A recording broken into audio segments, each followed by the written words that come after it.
De manera presencial con Manuel Pulgar Vidal, ex ministro del Ambiente y que ahora trabaja en WWF, World Wide Fund, que es esta ONG del osito panda, ¿no? Que tiene que ver precisamente con el clima, y él se encarga precisamente de todo lo que es las políticas climáticas. Gracias, Manuel, por haber aceptado la invitación. Un gusto, Francisco. Siempre es un placer estar en Geomundo. Gracias.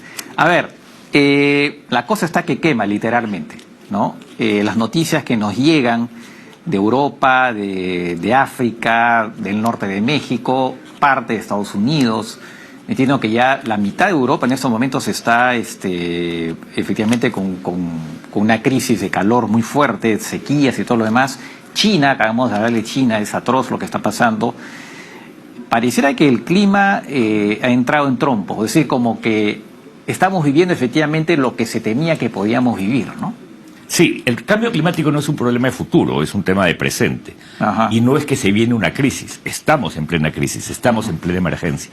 Pero con un agregado, que estos efectos de cambio climático a través de sequías, lluvias en otros lugares, olas de calor, pérdida de glaciares, pérdida de casquetes polar, entre otros, nos acompaña porque el mundo ya elevó la temperatura promedio del planeta en 1.1 grados.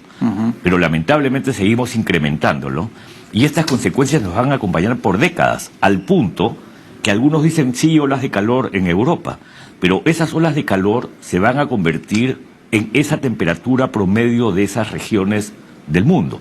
Hace poco leía una noticia de una investigación que señala que el clima de Madrid de aquí al 2050 va a ser el clima actual de Marrakech. Recordando que Marrakech está ubicado en un desierto, es África del Norte, arriba del Sahara, y por lo tanto vemos cómo está cambiando la temperatura, y Londres va a tener la temperatura que hoy día tiene Barcelona. No tenemos tanta información para el sur, pero sin embargo Chile y Argentina tienen también veranos con olas de calor extremos cada vez más recurrentes. Sí. Entonces, este cambio en la temperatura tiene que ver con la temperatura promedio del planeta que ya se elevó y las consecuencias que además en el tema climático son sistémicas, porque tiene que ver con retroceden los polos te generan cambios en las corrientes marinas por el deshielo, se eleva el nivel del mar. Esta elevación del nivel del mar a su vez está produciendo acidificación por otras razones vinculadas al cambio climático. Y todo esto sistémicamente te empieza a generar cambios de temperatura que obviamente 1.1 grados es promedio, pero cuando ya lo aplicas a distintas regiones del mundo, cada uno tiene sus características. Sí. Yo no tengo información de Perú, pero temo, obviamente algo que hay que confirmar científicamente, que estas olas de frío que estamos teniendo cada vez más intensas en invierno, Senami ha señalado que este invierno tiene 1 grado menos de temperatura al promedio histórico, van a ser el clima que acompañe a Lima para el futuro. Temo que esa va a ser la situación, porque como alguna vez me decía un físico de nubes, el cambio climático ha generado una elevación de las nubes que cubren habitualmente Lima, lo que genera que entren más corrientes de aire y que generan que haya más presencia de humedad en una Lima que en invierno era fría y húmeda, pero ahora es extremadamente fría y húmeda. Estamos sufriendo eso. Y también hemos tenido un verano que para los veraneantes, los que suelen aprovechar el verano para recreación, ha sido poco benevolente en el sentido de no hemos tenido muy altas temperaturas. Temo, y el Senami tendrá que confirmar esa información, que el clima de Lima también está cambiando como está cambiando el de las ciudades europeas. Había leído que justamente hablando de promedios, la temperatura a nivel global ha subido 1.2 grados, pero en Europa está ya en 2%. Así es. En 2 grados, perdón. Así es que es promedio, ¿no? Claro. El mundo calcula la temperatura promedio porque el cambio climático es un problema global. Claro. Por lo tanto, tú no puedes atribuir la causa ya hoy día a un solo país o las consecuencias a un solo país. Pero definitivamente, una vez definido el promedio, tienes que definir el cambio de temperatura en cada locación, ¿no? Eso es un elemento importante. Y ya que has hecho esta referencia al tema de temperatura promedio versus temperatura local, eso también debe hacernos romper con esta vieja excusa que a veces usamos los peruanos de que nosotros somos pequeños emisores. Ya hoy día en el mundo, el hecho que es cierto que somos pequeños emisores, no es una justificación para no actuar, porque aunque seamos pequeños emisores, nuestras emisiones son muy pocas, 0.3% del total de las emisiones en el mundo, las consecuencias del cambio climático nos golpean. Claro. Nos vuelven más vulnerables, nos obligan más a la adaptación y a la resiliencia, pero a su vez en mitigación nos obligan a asumir acciones más atrevidas, porque la nueva economía global es una economía climática. Claro. Por lo tanto, si el Perú quiere beneficiarse de nueva tecnología, quiere construir nuevas capacidades, quiere canalizar nuevos recursos financieros, solo lo puede hacer si tiene atrevimiento y responsabilidad climática. Entonces, es bien interesante cómo muchas decisiones se toman desde una perspectiva promedio global, pero también hay que reconocer la responsabilidad de cada uno de los países. Claro. Estaba leyendo hace poco en el Financial Times una noticia preocupante que tiene que ver con el gas metano, que por supuesto ha aumentado la emisión de origen antropomorfo, pero también decían que se había disparado la de origen natural, que creo que tiene que ver con esas fuentes de agua, pantanos, todo lo demás, y que eso era bien inquietante, porque además creo que tenía que ver en parte, me parece, con esa tierra congelada de Siberia, ¿no? Que comienza a descongelarse y ahí al descongelarse se libera el gas metano. Y lo que decía que si eso todavía tienen que confirmar, pero que si eso se confirmaba, estas proyecciones que estamos diciendo que queremos limitar esto al 1.5%, se va al tacho. No creo que se vaya al tacho, porque además siempre hay formas de utilizar el metano que se libera como fuente de energía. Pero vamos a poner al público en contexto. El cambio climático es producido por la emisión de gases de efecto invernadero, que son 6. Los principales en emisión es el dióxido de carbono, el CO2, que fundamentalmente se da por la quema de combustibles fósiles. Y ahí tienes carbón, tienes petróleo, tienes gas natural, todos los combustibles fósiles, y por eso la tendencia es hay que cambiar esta fuente de energía. Pero el segundo, y ese se emite, el 80% de los gases que se emiten es dióxido de carbono. Y tiene un valor de calentamiento 1 a 1. Para ponerlo en términos matemáticos, si tú emites 1 tonelada de CO2, calientas como 1. Cuando pasas al segundo gas, llamado metano, que se emite fundamentalmente por la descomposición de materia orgánica. Entonces, efectivamente, puede ser pantanos, ¿no? Miasmas, también fermentación entérica, la que produce el ganado, ¿no? Por la bosta y por el sistema digestivo del propio ganado.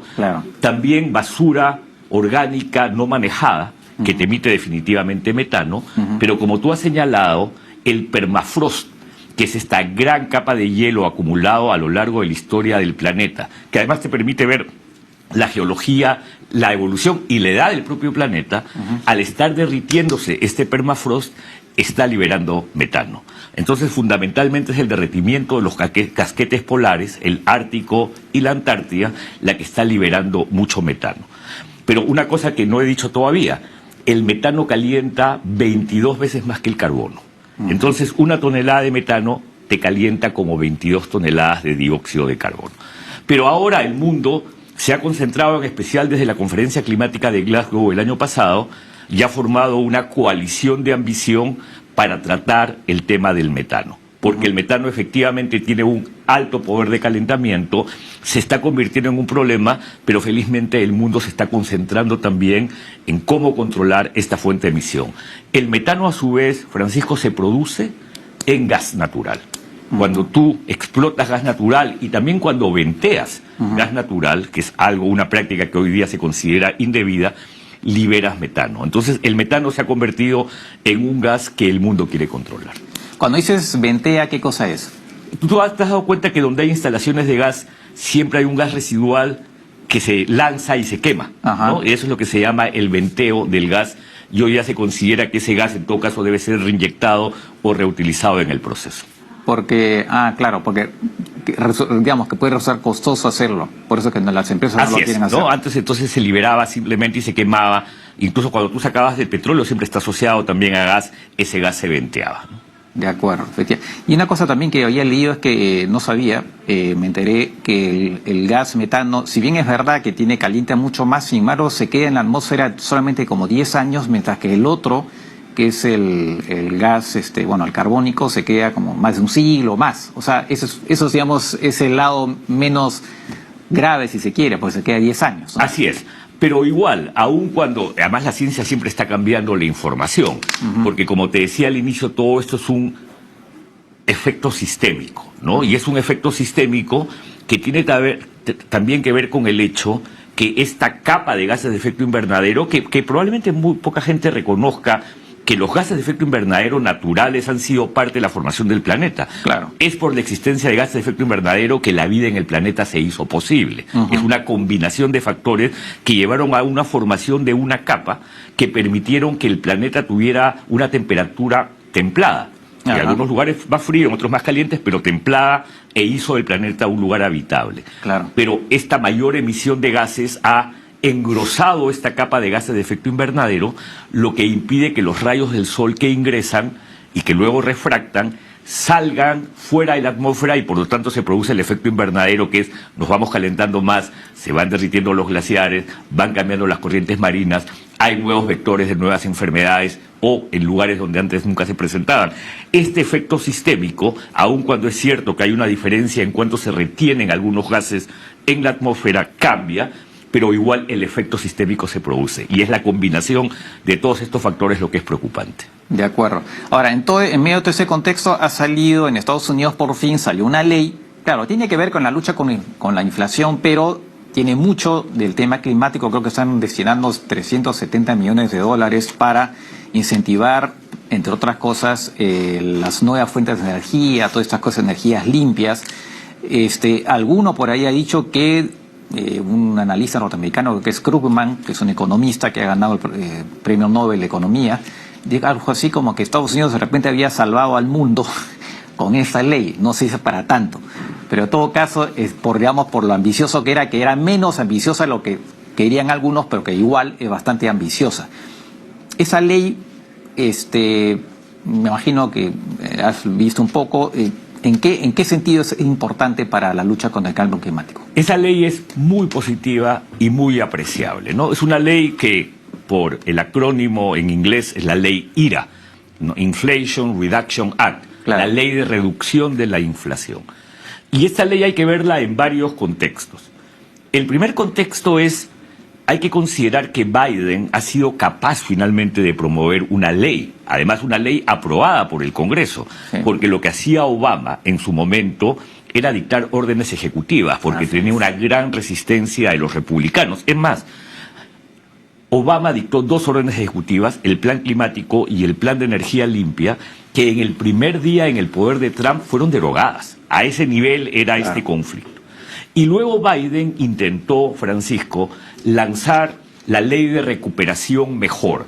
Ese nombre en inglés, que es el Build Back Better, ¿no? Sí. La recuperación mejor, sí. Se dio en muchos países del mundo en la lógica, estamos en pandemia, cuando nos recuperemos que sea para un mejor. Por eso se le puso este término Build Back Better. Claro. Y Biden intentó lograr una ley de recuperación mejor. Logró que la Cámara de Representantes se la apruebe, pero en el Senado no pasó. Claro. Y fue declarada políticamente muerta, porque así efectivamente es como fue señalado por uno de los representantes del Senado. Pero felizmente Biden ha tenido la inteligencia de combinar 2 factores. En la discusión de esta ley habían algunos elementos que eran aceptados y aceptables para el bipartidismo, demócratas y republicanos. Sí. Y han tomado lo más esencial de esta ley, pero a su vez ha tenido la inteligencia Biden de poner esta ley en el contexto de la inflación. Tú sabes que la inflación en Estados Unidos ha llegado al 9.1%, claro. Y por lo tanto hay una preocupación en los ciudadanos americanos sobre el efecto que ello tiene en su economía diaria. Claro, cosa que no se veía de hace 40 años. No se veía hace 40 años, y de verdad uno va a Estados Unidos y siente este incremento significativo de los precios. Y entonces ha dicho Biden, un segundo contexto corto es, ¿y cuál es la tentación que te produce la inflación? Porque hay que tener en cuenta que la inflación se está produciendo por un fenómeno global. Claro. Estamos en la mitad de una guerra, la guerra en Ucrania, que ha generado una lucha por las fuentes de energía, en especial el gas que viene de Rusia y todos estos gasoductos que llegan en Europa, que han cerrado, el Nord Stream 1 y el 2, me parece que esos son los nombres. El 2 nunca ni siquiera entró en funcionamiento, ¿no? al final. Y por lo tanto Alemania y muchos Claro. otros países de Europa están sufriendo. Claro. Los combustibles fósiles han elevado sus precios y por lo tanto si suben los combustibles, suben los fletes. Claro. Pero a su vez hay una crisis grande por los alimentos, porque Rusia y Ucrania son los grandes graneros del mundo, son los grandes productores de trigo. Inflación fija, o sea, es natural la inflación. Entonces lo interesante de esta ley IRA, o de reducción de inflación, es que va contrario a lo que es la tentación del mundo, porque muchos en el mundo decían, si Rusia corta el suministro de gas, nos va a tocar nada más que buscar gas en otros lugares o buscar petróleo en otros lugares. Pero Biden ha dicho no, esa no es la forma. La forma es poner dinero en energías renovables no convencionales, electrificación de vehículos, paneles solares, eficiencia energética en casas. Y te voy a hacer una pequeña corrección, no son 370 millones de dólares, son 370 mil millones de dólares solo para clima y energía. Pero ¿sabes cuál es la recuperación proyectada? 740.000 millones de dólares, ¿no? Lo que en inglés serían billions, ¿no? Siempre hay una confusión entre el inglés y el español, entre los billions o los miles de millones. Entonces, va contra lo que es la tentación de muchos países del mundo de seguir explotando petróleo y gas, que justamente por el debate climático debemos reducir gradualmente. Claro. Y apunta a 3 factores: clima y energía. Como te digo, $8.000 para la compra de un vehículo eléctrico nuevo. Si es usado, $4.000, ¿no? No recuerdo el monto, pero como 7.500 o $4.000 creo, para mejoras de eficiencia energética en tu casa o para sistemas de calefacción en casa. Entonces está dirigido al ciudadano. Por lo tanto es clima y energía, pero también medicamentos. Algunas cuestiones vinculadas al healthcare de los Estados Unidos para acceso a medicinas. Sequía para el oeste, porque el oeste de los Estados Unidos está sufriendo una sequía tremenda, pero a su vez tiene un componente de equidad, porque la ley IRA lo que dice es vamos a concentrarnos en especial en las ciudades superpobladas, donde viven habitantes latinos y negros, que son los que más sufren los problemas de la inflación causados por estas crisis. Entonces, estás hablando, políticamente es positiva, técnicamente hablando es una ley que va contra lo que era la tentación perversa de aprovechar más combustibles fósiles, es creadora de empleo, se habla de 9 millones de empleos, muchos temporales es cierto, al año, solo por esta ley. Es una inversión inmensa, 370.000 millones de dólares con una recuperación de 740.000, y creo que le manda al mundo una señal fuerte. Y déjame darte el último contexto. Ayuda al debate climático, que hoy día está un poco desanimado justamente por estas crisis energéticas, y se viene la COP, que es en Egipto, en Sharm el Sheikh, y además ayuda porque justamente los dos grandes actores del debate climático son, y han sido siempre, Estados Unidos y China. Claro. Y Estados Unidos y China han venido cooperando muy fuerte desde el año 2014. En 2014, Kerry y el ministro Xie Jinping de China, que además son grandes amigos, empezaron a cooperar. Los dos países lanzaron una declaración conjunta para enfrentar el tema climático. Estados Unidos puso una meta de reducción que en ese momento era 28%. Ahora ya ha dicho que es 52%, y esta ley lo ayuda a la meta de reducción del 52%. Exactamente, sí. Pero lamentablemente, Francisco, esa cooperación se ha reducido, se ha parado, porque China está muy molesto porque Nancy Pelosi visitó Taiwán, ¿no? Exactamente. Entonces, es bien interesante ver todo el contexto de la ley IRA, pero es una ley altísimamente positiva. No sé si salve al mundo, pero hay que apreciarla y hay que agradecerla. Creo que es un gran gesto del presidente Biden para el mundo, que estaba esperando una señal de esta naturaleza. Pero tiene un pendiente, porque Estados Unidos ha dicho, me parece el año 2021, que va a hacer una cooperación alrededor del mundo de 11.400 millones de dólares para el mundo, para responsabilidad climática.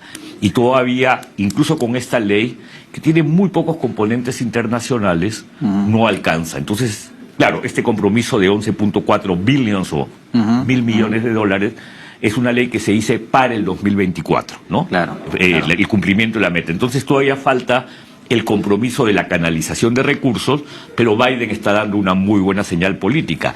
Y también, tengo tantos datos sobre esta ley, con un agregado. Lo ha hecho en un momento político muy oportuno, porque nadie sabe qué puede pasar el 8 de noviembre, que son las elecciones de medio término, donde algunos temen que Biden pueda perder el control de las cámaras, sí. En especial donde hay más lucha es en el Senado, ¿no? Más que en la Cámara de Representantes, aunque con este tipo de ley Biden ha recuperado poder, sí. ¿no? Entonces ya ahora, yo he estado hablando con amigos que me dicen, hoy día los pronósticos son que quizás no lo pierden, ¿no? Sí, es muy interesante leí lo mismo, y la además, política americana. Con la otra norma de la que hablamos ahora, que va a cancelar parte de la deuda estudiantil, eso también evidentemente le va a generar también... El rédito político. Exactamente, sobre todo entre los jóvenes, ¿no? Estamos casi en el final, pero un último punto antes de esto.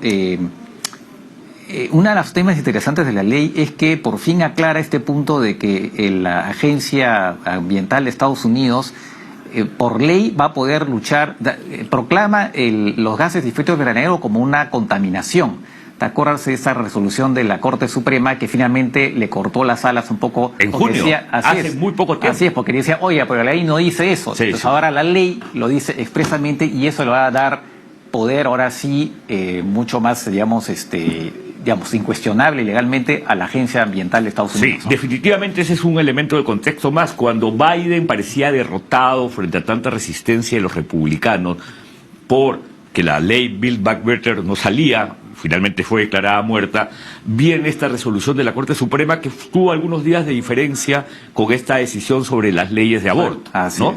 Y después vino esta resolución de la Corte Suprema que le dijo a la Agencia Ambiental de los Estados Unidos, la EPA, tú no puedes meterte en regular nacionalmente plantas de energía, ¿no? Porque tenía que ver con justamente cuál es el rol de los propios estados de regular bajo sus propias decisiones y con sus propias entidades estos temas y no la EPA, que es una entidad federal.